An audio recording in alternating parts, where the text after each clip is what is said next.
Right, before we get going, Composer Walk up here in Edinburgh, winter solstice, all the details down below.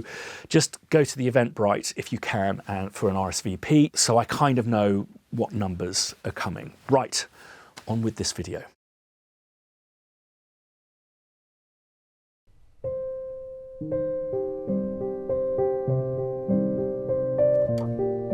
Okay, so that last statement wasn't quite true, as I was actually gifted this device, my favourite controller, Nuance, made by Pierre with love.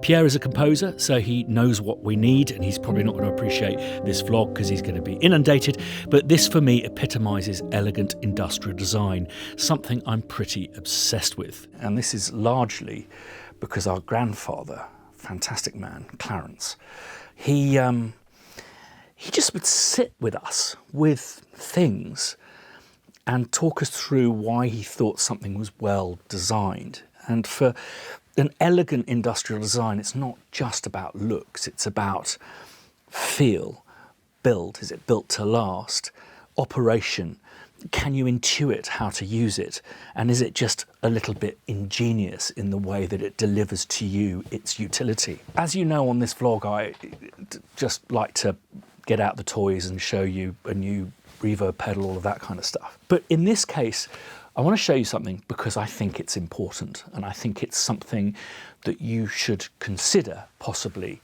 as an eventual purchase, because I think it's really, really good. As you may or may not be aware, and I'll link to a few down below, I've been looking for the perfect audio interface that I can take with me on the go.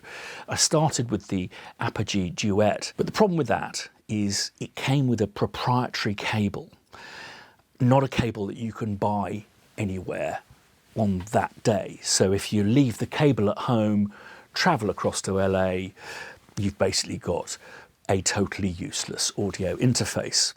I then switched to the RME, which I really do admire. It's like they've really thought about what we need when we're on the move. And I was content with that until this came along. The Neve 88M mic pre and audio interface, featuring the actual pre's you get in one of these bad boys.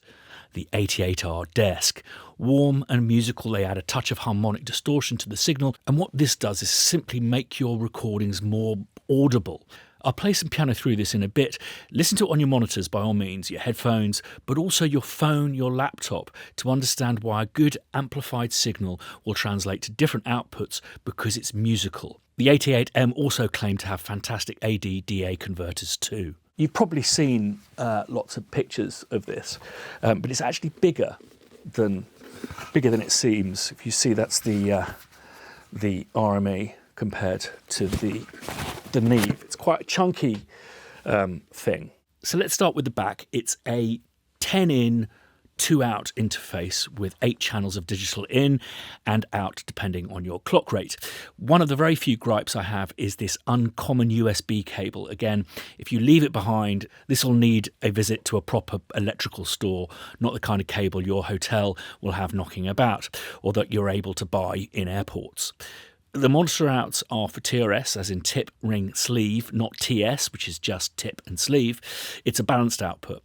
You have insert points for outboard, and this happens post-amp but pre-AD conversion, so if you want to give it a tickle of compression to tape. It is USB powered with no option to power independently of the USB bus of your DAW. Okay, front panel, let's be a good boy and turn the gains down and phantom off. So you have 3 different gain stages to choose between, which you select by pushing the gain trim knobs. First up, mic level, which selects the XLR portion of the input stage. This pot also adjusts the gain trim. Then we have line level for, say, synthesizers. This will accept a TRS input. Then finally a DI level, say if you're plugging a guitar straight in. TS cables will be fine for this purpose. Then, just like with the gain stage, we have different monitor selections. Direct is just channel 1 fed to the left channel of your headphones or monitors and channel 2 to the right. Post-amp, pre-AD conversion, so totally free of latency. Second is mix, which again takes channels 1 and 2, whacks them in left and right as before, so that's totally live, but also mixes in the output from your DAW. If you don't mind a bit of latency, you can set it just to DAW and handle all your monitoring both in and out that way. Finally, very clever mono mix, which works exactly like the stereo mix, but with channels put into mono, the DAW output into the interface and out of your monitors remains stereo, however. The headphone port has a notch midway calibrated to -12 dB, as does the pièce de résistance, a big old monitor controller exactly like what you get on an 88R desk. Okay, so it's a pretty wooden box. The faders feel great and feel like they're built to last. But what really makes this truly elegant? The clincher with Pierre's nuance controller is no proprietary software or drivers are required to get the thing running. As I said before, Pierre's a composer, he knows what we need. So if you want to change what fader controls which MIDI controller, simply press this button and move the desired fader to the desired controller. Intuitive, elegant, and again, no software required. Any of you who've driven a snazzy car, Rover, will know that people who make things are not great at making software. And this is where the 88M becomes truly elegant. So it turns out I was going to compare the sound signals of this Babyface and the 88M, but look what happened. It's not there. So I spent an hour downloading not one but 2 pieces of software, the controller app and Total Mix, in order to try and get this thing to work. I quit Logic, restarted the system, reinstalled, but just no luck. And that took about an hour. This is the problem with all interfaces and controllers I've worked with, software made by hardware manufacturers. So I'm sorry, but after an hour I had to give up because we have track laying to do here today. Compare instead to the experience with the Neve. Plug in and boom, it's there. Admittedly, if you're a PC owner, you'll have to download a driver. Plugging an audio device into a computer is not something I do every day. So when I go on my first trip, say for 3 months, I don't want to have to try and work out how to use something. I just want to plug it in and intuit its operation. This is where the Neve 88M excels. That and how this puppy sounds.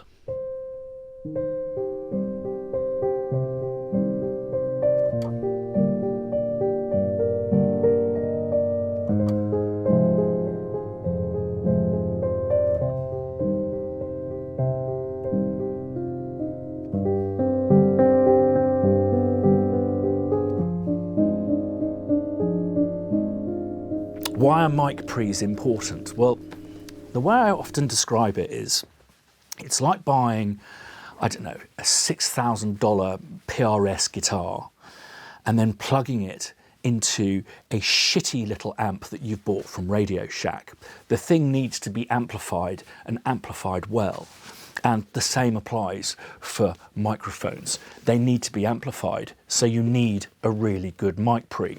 Now, A and Bing stuff, the differences may not be startling, but what you will find, and it was amazing the first time I actually got a decent mic pre, you'll just find that what you have recorded is easier to work with. You have to do less to it. And that is why this is a beauty, something that if you buy, you will have a use for it, whether it's just as a mic pre or as an interface, for a good while to come, with no fear that the software is going to go out of date, or when you update your operating system, suddenly this bad boy doesn't work. There are many examples of people who have done demos in their bedrooms, say vocals, and haven't been able to capture that magic again. I'm thinking of that song by that Irish guy, where they ended up using the vocal that he recorded in his attic.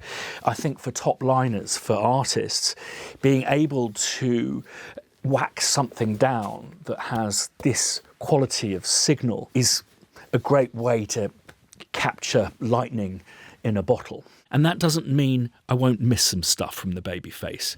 I would say the RME is more roadworthy. It is two-sized headphone jacks, so if you've lost your child to grown-up adapter down the side of your tour bus chair, you'll still get to work, or indeed collaborate with someone by using both and not having to use a headphone splitter. It has 2 dedicated line inputs, so you can record 4 analog signals at once. I prefer these XLR outs to TRS. It has a MIDI input if you're tight on USB ports on your computer, but it looks like an RME.